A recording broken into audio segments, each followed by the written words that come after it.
السلام علیکم ورحمۃ اللہ وبرکاتہ۔ 3 شخصوں کی دعا رد نہیں ہوتی۔ حضرت ابو ہریرہ رضی اللہ عنہ سے روایت ہے، فرماتے ہیں کہ حضور صلی اللہ علیہ وسلم کا ارشاد ہے کہ 3 آدمیوں کی دعا رد نہیں ہوتی۔ نمبر 1 روزہ دار کی افطار کے وقت، نمبر 2 عادل بادشاہ کی دعا، نمبر 3 مظلوم کی، جس کو حق تعالی شانہ بادلوں سے اوپر اٹھا لیتے ہیں اور آسمان کے دروازے اس کے لیے کھول دیے جاتے ہیں اور ارشاد ہوتا ہے کہ میں تیری ضرور مدد کروں گا، گو کسی مصلحت سے کچھ دیر ہو جائے۔ حضرت عائشہ رضی اللہ عنہ سے نقل کیا ہے، جب رمضان آتا تھا تو نبی کریم صلی اللہ علیہ وسلم کا رنگ بدل جاتا تھا اور نماز میں اضافہ ہو جاتا تھا اور دعا میں بہت عاجزی فرماتے تھے اور خوف غالب ہو جاتا تھا۔ ایک روایت میں ہے کہ حق تعالی شانہ رمضان میں عرش کے اٹھانے والے فرشتوں کو حکم فرما دیتے ہیں کہ اپنی اپنی عبادت چھوڑ دو اور روزے داروں کی دعا پر آمین کہا کرو۔ نبی کریم صلی اللہ علیہ وسلم کا ارشاد ہے کہ جب مسلمان دعا کرتا ہے بشرط یہ کہ قطع رحمی یا کسی گناہ کی دعا نہ کرے تو حق تعالی شانہ کے یہاں سے 3 چیزوں میں سے ایک ضرور ملتی ہے، یا خود وہی چیز ملتی ہے جس کی دعا کی، یا اس کے بدلے کوئی برائی مصیبت اس سے ہٹا دی جاتی ہے، یا آخرت میں اسی قدر ثواب اس کے حصے میں لکھ دی۔ قیامت کے دن حق تعالی شانہ بندے کو بلا کر ارشاد فرمائیں گے، اے میرے بندے، میں نے تجھے دعا کرنے کا حکم دیا تھا اور اس کے قبول کرنے کا وعدہ کیا تھا، تو نے مجھے سے دعا مانگی تھی، وہ عرض کرے گا کہ مانگی تھی۔ اس پر ارشاد ہوگا کہ تو نے کوئی دعا ایسی نہیں کی جس کو میں نے قبول نہ کیا ہو، تو نے فلاں دعا مانگی تھی کہ فلاں تکلیف ہٹا دی جائے، میں نے اس کو دنیا میں پورا کر دیا تھا، اور فلاں غم کے دفع ہونے کے لیے دعا کی تھی مگر اس کا اثر کچھ تجھے معلوم نہیں ہوا، میں نے اس کے بدلے میں فلاں اجر و ثواب تیرے لیے متعین کیا۔ حضور صلی اللہ علیہ وسلم کا ارشاد فرماتے ہیں کہ اس کو ہر دعا یاد کرائی جاوے گی اور اس کا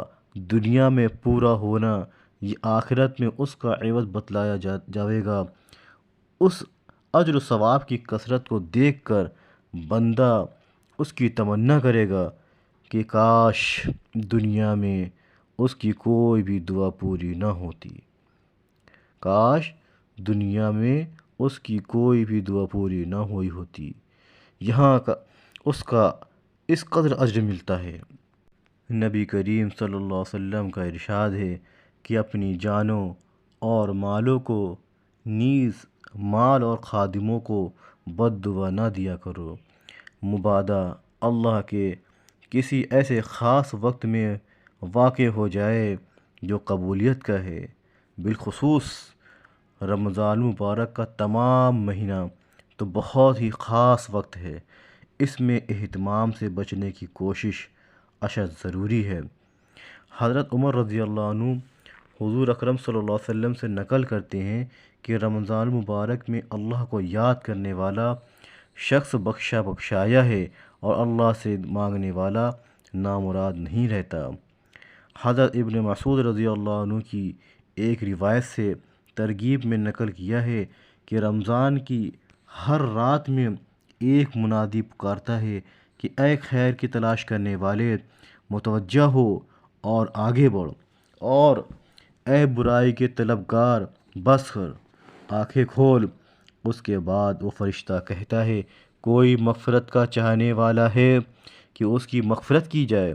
کوئی توبہ کرنے والا ہے کہ اس کی توبہ قبول کی جائے، کوئی دعا کرنے والا ہے کہ اس کی دعا قبول کی جائے، کوئی مانگنے والا ہے کہ اس کا سوال پورا کیا جائے۔ نبی کریم صلی اللہ علیہ وسلم کا ارشاد ہے کہ بہت سے پریشان حال آسمان کی طرف ہاتھ اٹھا کر دعا مانگتے ہیں اور یا رب یا رب کرتے ہیں، مگر کھانا حرام، پینا حرام، لباس حرام، ایسی حالت میں کہاں دعا قبول ہو سکتی ہے؟ ناظرین، جیسا کہ بتایا گیا کہ 3 آدمیوں کی دعا رد نہیں کی جاتی، تو اس میں سے جو پہلا شخص ہے وہ روزے دار ہے۔ روزے دار کی دعا اللہ تبارک تعالیٰ افطار کے وقت قبول کرتے ہیں، تو ہمیں اور آپ کو چاہیے کہ افطار کے وقت نکال کر خوب دعائیں کریں تاکہ ہماری دعا بھی قبول۔ اور دوسری جو بات بتائی گئی ہے کہ انسان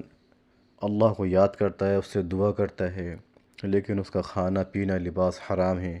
تو اس سے کوئی فائدہ نہیں ہے۔ تو اس لیے ہمیں اور آپ کو رزق حلال تلاش کرنا ہے، اسی کو اپنانا ہے، جس سے ہمارا کھانا بھی حلال، ہمارا پینا بھی حلال، ہمارا لباس بھی حلال، تو اس سے ہماری دعا ضرور قبول ہوگی۔ اور دعا نہایت ایک اہم چیز ہے،